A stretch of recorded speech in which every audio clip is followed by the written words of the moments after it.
What if taking care of yourself actually helped you show up better for everyone else? I'm Janet Jacks, Coach Janet J, and this is your next best step.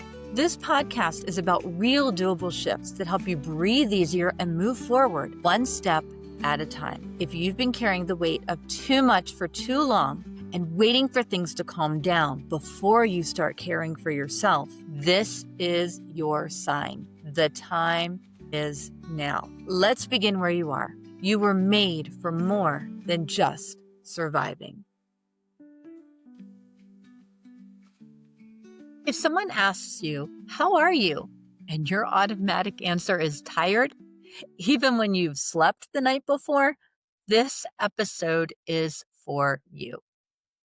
Now, before I continue, I want to let you know that we are talking about a couple of things today that some people may think of as more private or personal, and they may even feel a little uncomfortable listening to in a more public setting. If you think that is you, please save this episode for when you have some time to yourself to listen. Today, we are talking about a question I hear all the time.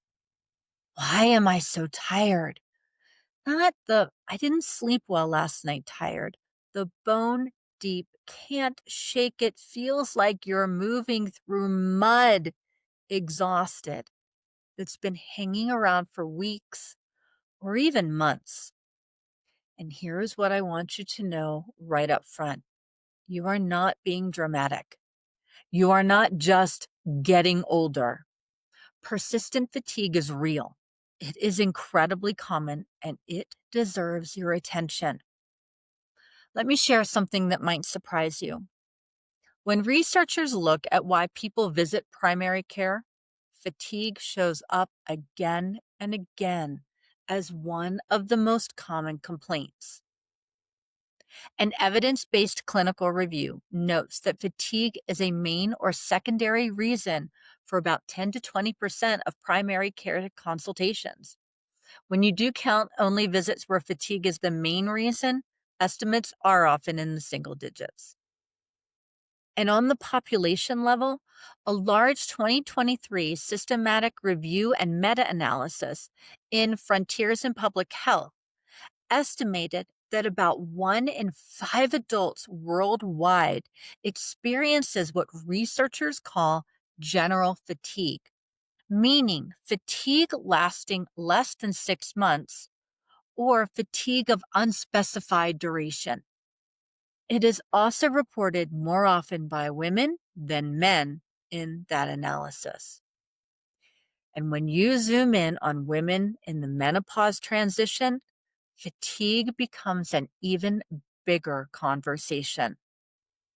A March 2025 study in Menopause used data from the long-running SWAN study, that was the study of women's health across the nation. And it looked at something that's common but often brushed off: heavy or prolonged bleeding during the menopause transition. The researchers found that heavier bleeding patterns were linked with higher fatigue, even after accounting for other contributors like sleep problems and depressive symptoms. In that SWAN study, about 1 in 3 participants reported episodes of abnormal uterine bleeding during the transition. Yet, the authors noted this connection to fatigue has been surprisingly understudied. Here's what struck me. The study noted that despite how common abnormal bleeding is during perimenopause, affecting about 1 in 3 participants in that SWAN study, very few studies have even looked at the connection to fatigue. 1 in 3 women in that study experiencing something, and we're only just now researching how it affects their energy? So when you are exhausted and wondering if it's just you, it is not. This is widespread, it is real, and it particularly affects women in midlife. I've been there multiple times, actually. There have been seasons when I wasn't dealing with a health crisis. I was just overextended. Too many commitments, too many people counting on me, too much emotional labor spread across too many areas of life. I would wake up already tired. I'd sleep for 8 hours and still feel like I had run a marathon in my sleep. Then, of course, there was my treatment. That was a different kind of exhaustion altogether. The kind where your body is fighting battles you cannot even see. In both cases, I did what a lot of us do. I pushed through. I told myself I just needed to try harder, sleep better, drink more coffee. Pushing through chronic fatigue is like ignoring the check engine light in your car. Eventually, something more significant breaks down. Persistent fatigue is your body's way of communicating. When it won't go away, that is information worth paying attention to.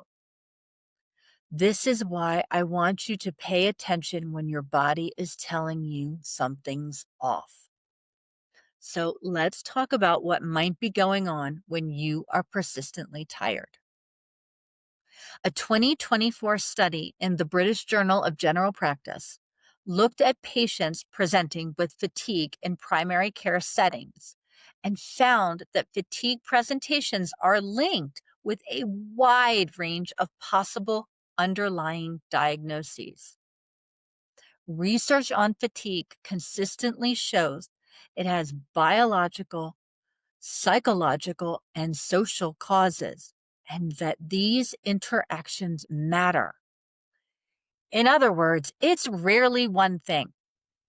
For midlife women specifically, fatigue can be connected to physical factors such as hormone changes during perimenopause, heavy or prolonged bleeding leading to low iron, sleep disruption from night sweats or insomnia, thyroid issues, vitamin D deficiency, or other underlying health conditions.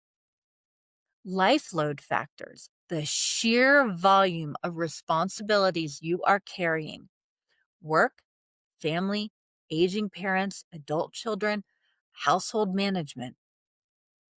A 2024 qualitative study of midlife women in the Netherlands found that women often linked exhaustion to pressures in paid work and private life. Basically, your job and private life, not menopause alone. Sleep quality, not just quantity. You might be in bed for 8 hours, but you are not getting restorative sleep due to stress, anxiety, sleep apnea, or hormonal disruptions.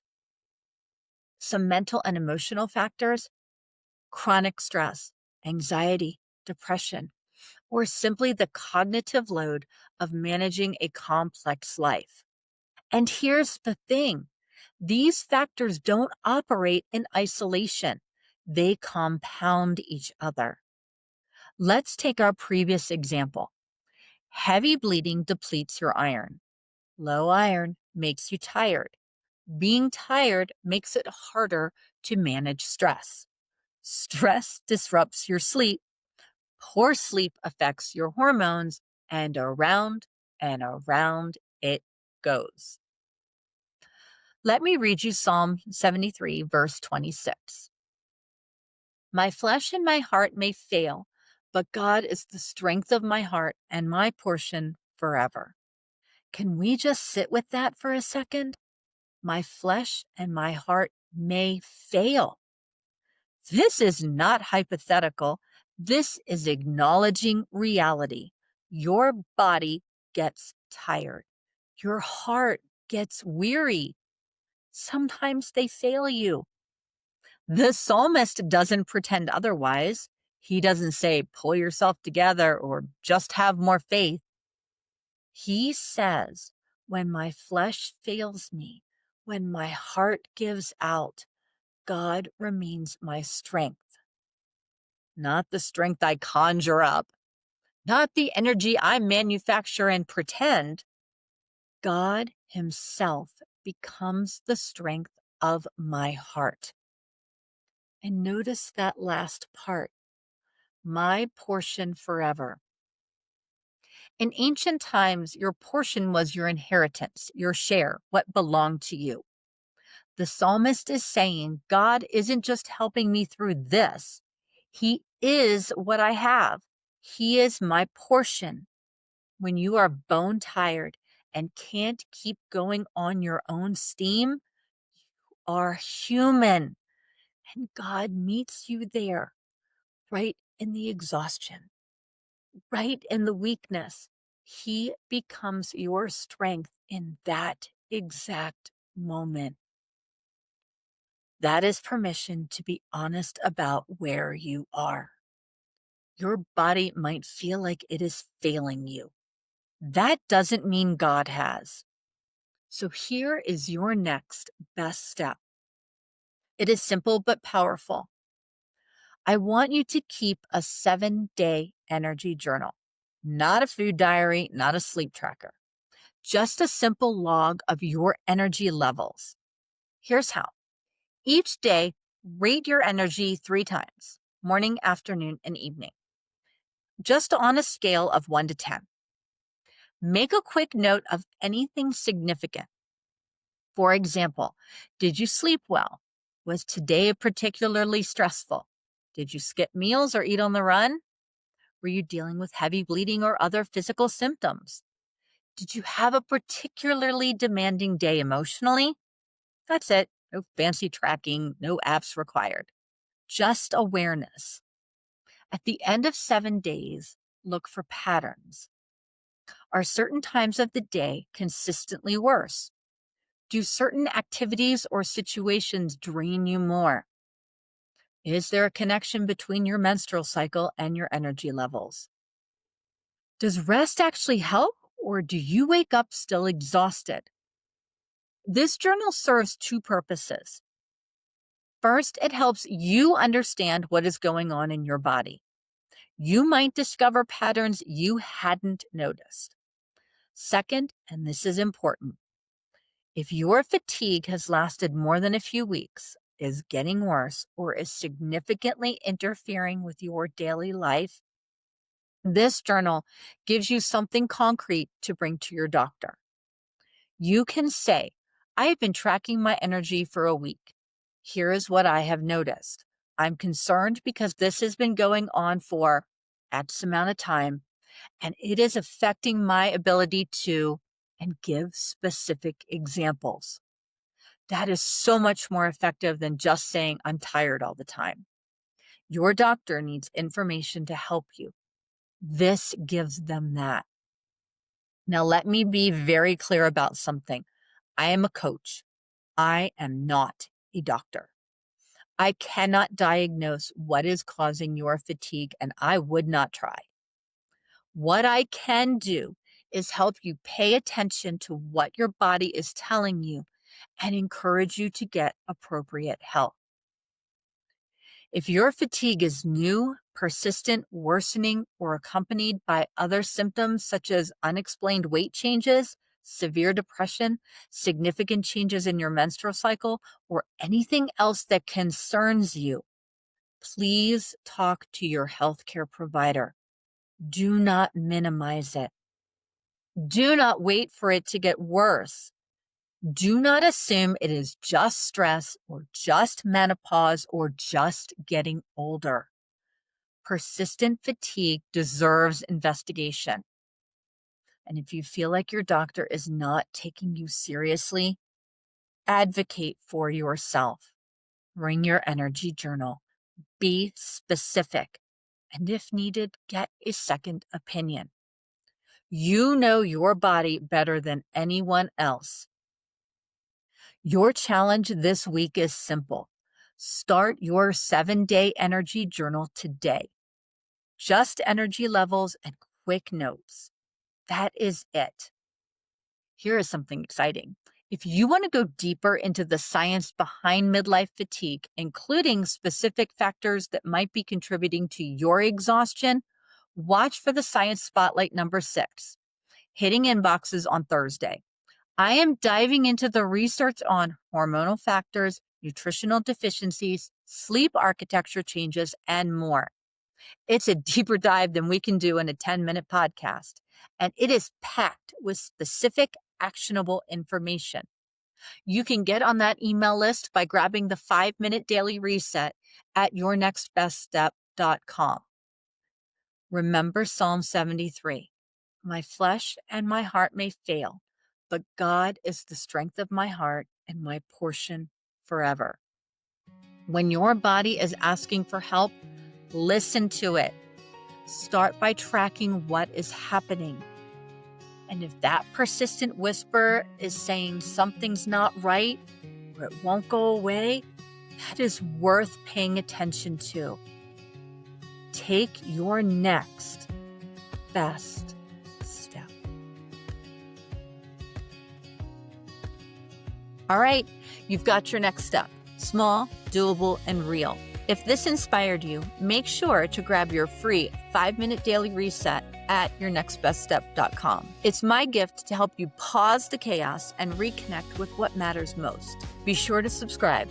And if someone came to mind while you listened, please share this with them. Remember, you are seen, you are known, and you matter. Be kind to yourself along the way. You are making real change, one step at a time.